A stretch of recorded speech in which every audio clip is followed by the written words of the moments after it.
Anda masih bersama kami di iNews Siang. Pemirsa, lumpuhnya akses jalan Trans Sulawesi membuat pendistribusian BBM ke dua kabupaten di Sulawesi Selatan terhambat. Akibatnya banyak SPBU yang kehabisan stok serta harga eceran yang menjadi mahal.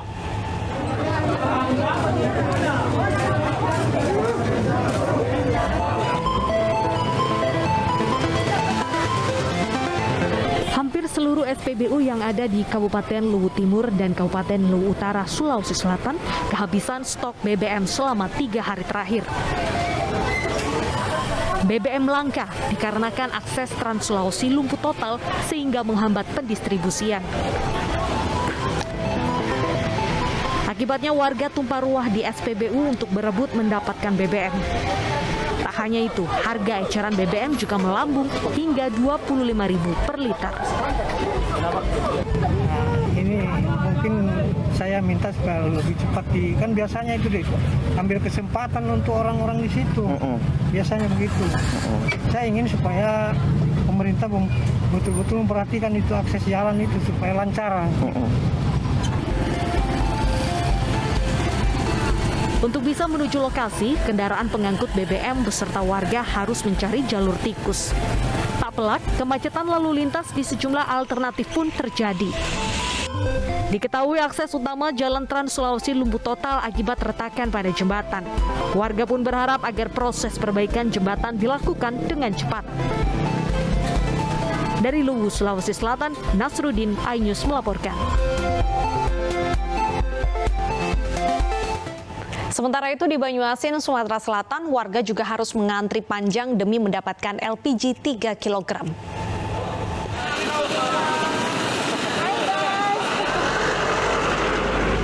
Pangkalan gas milik Rusmanto yang terletak di Kelurahan Lalang, Banyuasin, Sumatera Selatan dipadati warga.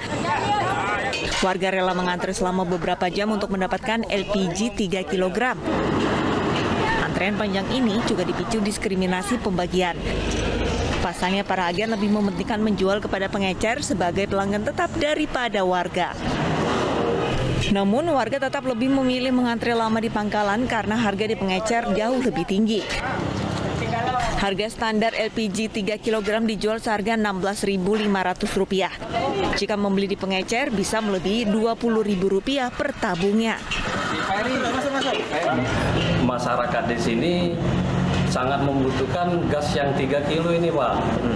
Untuk perorangan, baik untuk perorangan itu baik ibu-ibu, bapak-bapak itu kekurangan terus, Pak. Meski mendapatkan pasokan tetap dari Pertamina sebanyak 560 tabung setiap minggu, tetapi Pangkalan Rusmanto tetap saja kekurangan stok mengingat banyaknya keluarga yang membutuhkan gas LPG 3 kg.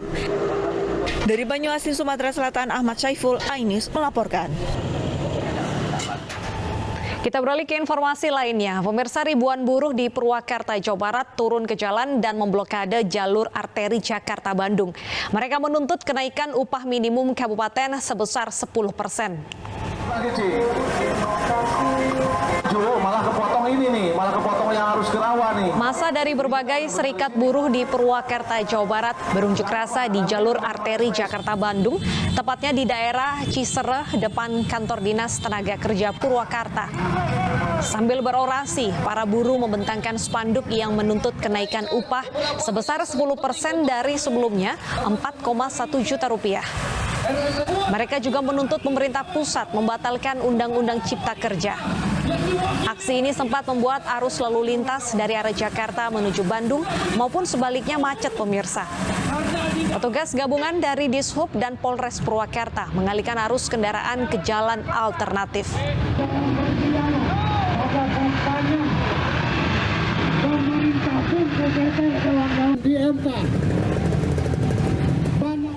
Ya, di Jakarta sendiri, pemirsa, Konfederasi Serikat Pekerja Indonesia juga menggelar aksi unjuk rasa. Buruh menuntut kenaikan upah sebesar 7 hingga 10%.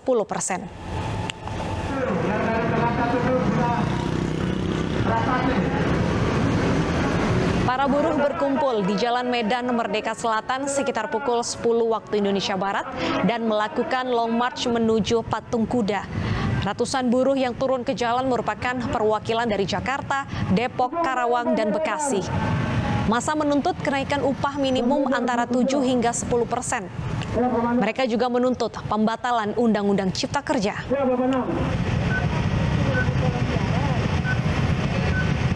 Itu yang Kerawang. Untuk mengetahui bagaimana kondisi unjuk rasa, sudah bergabung bersama News Siang Camar Haenda di wilayah Patung Kuda, Jakarta Pusat. Selamat siang, Camar. Apakah demo buruh masih berlangsung dan apa saja tuntutannya selain kenaikan upah? Ya, selamat siang Bernadetta dan juga pemirsa. Saat ini untuk demo dari Serikat Pekerja Indonesia ataupun dari FSP LEM SPSI dari Konfederasi Serikat Pekerja Indonesia ini masih berlangsung. Namun memang dapat dilihat di belakang saya para buruh ini masih beristirahat ataupun isoma, dan pihak dari Serikat Pekerja Indonesia ini masih melakukan konsolidasi dan juga negosiasi, dikarenakan memang setelah tadi pukul 10 dimulai dari IRTI Monas menuju ke Patung Kuda, nantinya ini akan mengarah ke Istana Negara. Namun sampai dengan saat ini pihak dari kepolisian, Bernadetta dan juga pemirsa dapat lihat ini masih memblokade jalan menuju ke istana. Adapun tadi pada pukul 10 pagi mereka long march dan menutup jalan Medan Merdeka Barat, sehingga tadi memang situasi dan kondisi dari lalu lintas memang sempat terjadi kemacetan dan dialihkan menuju ke Jalan Budi Kemuliaan dan juga MH Tamrin. Adapun tadi Bernadetta menanyakan terkait dengan apa saja yang dituntut oleh mereka, tentunya adalah pencabutan Omnibus Law ataupun Undang-Undang Cipta Kerja, di mana memang untuk buruh sendiri menyebutkan bahwasanya Undang-Undang Omnibus Law ini merupakan perbudakan di balik investasi yang tentunya dapat memberatkan para buruh. Terdapat beberapa poin, salah satunya adalah apabila tadi disebutkan 7 sampai dengan 10% kenaikan dari upah, namun yang kami lihat tadi mereka justru menuntut sebanyak 15% kenaikan upah. Kemudian juga terdapat beberapa tuntutan lain seperti nantinya setelah 2 minggu dari hari ini nantinya akan dilaksanakan sidang MK dan mereka berharap pembatalan Omnibus Law secara nyata. Kemudian juga terdapat perjanjian kerja bersama tanpa adanya embel-embel Omnibus Law ini. Dan tadi kami juga sempat menanyakan kepada pihak dari pekerja Serikat Indonesia ataupun dari Konfederasi Serikat Buruh ini, memang mereka menyebutkan bahwasanya apabila tidak dikabulkan tuntutan mereka, maka mereka akan melakukan konsolidasi lebih masif lagi. Demikian Bernadetta. Terima kasih Camar atas laporan Anda. Semoga penyampaian aspirasi hari ini bisa berjalan dengan kondusif. Selamat bertugas kembali. Pemirsa, usai jeda berikut kami akan hadirkan seorang ibu hamil yang memiliki ngidam unik. Tetaplah di iNews Siang.